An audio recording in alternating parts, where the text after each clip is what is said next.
જો અમારે લાઇટનો બહુ જ પ્રોબ્લેમ છે. અમારે કેટલા વર્ષ દીથી આવી રીતે આમ થાય છે. હમણાં ફ્રીજ ઉડી ગયું છે. હમણાં 5,000નો ખર્ચો થયો છે ફ્રીજનો હતો.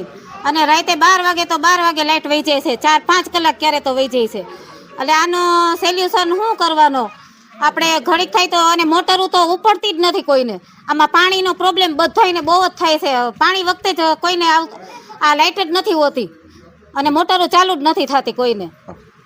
અમારી માંગ એવી છે કે જ્યારે લાઇટ ઝટકા મારે ને એ કોમ્પ્યુટર બળી ગયું, ઘંટી હાલતી હોય ને ઘંટી બેસી જાય એટલે એનો બોર્ડ બળી ગયો. હવે આ ખર્ચા કોણ દે? આવું કેટલા વાગે આમ થાય કે આખા દિવસમાં? બપોર પછી થાય.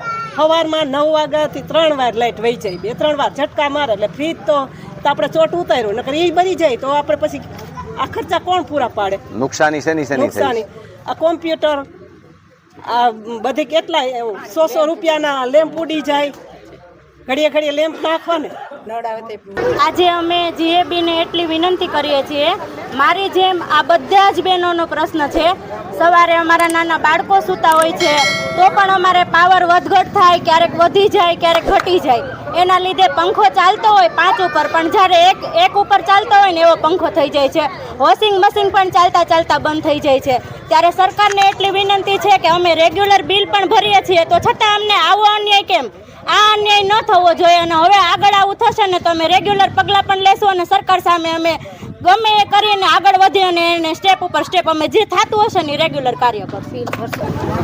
આ પાવરનો પ્રોબ્લેમ છે. ગઈઢા હોય એ લોકોને સુવામાં પ્રોબ્લેમ પડે. રાતે લાઇટ વહી જાય તો બપોરે લાઇટ વહી જાય. છોકરાઓને વાંચવું લખવું સુવામાં પ્રોબ્લેમ પડે. પાવર રિટર્ન આવે છે. એનું શું કાંઈ સોલ્યુશન જ નહીં? કંઈક એનું સોલ્યુશન કરો. જો સોલ્યુશન નહીં આવે તો ઉપવાસ આંદોલન કરશું. અમારે પાવરની તકલીફ છે. 1 વર્ષથી અરજી કરી છે, મૌખિક અરજી, લેખિત અરજી, કોઈ જવાબ દેતું નથી. પંખા ક્યારેક ફૂલ આવે ક્યારેક ધીમા આવે. પાણી આવે ત્યારે મોટર હાવ ડીમ પડી જાય છે. મખા 5 ઉપર હાલતા હોય છતાં 0 ઉપર હાલી જાય છે.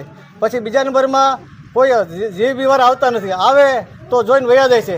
અમારી કોઈ ફરિયાદ સાંભળતું નથી. છેલ્લે અમારે વિસાવદારી કરવી પડશે તો એને જીબી વાળા આ ધ્યાનમાં લે અને અમારું કામ પૂરું કરે.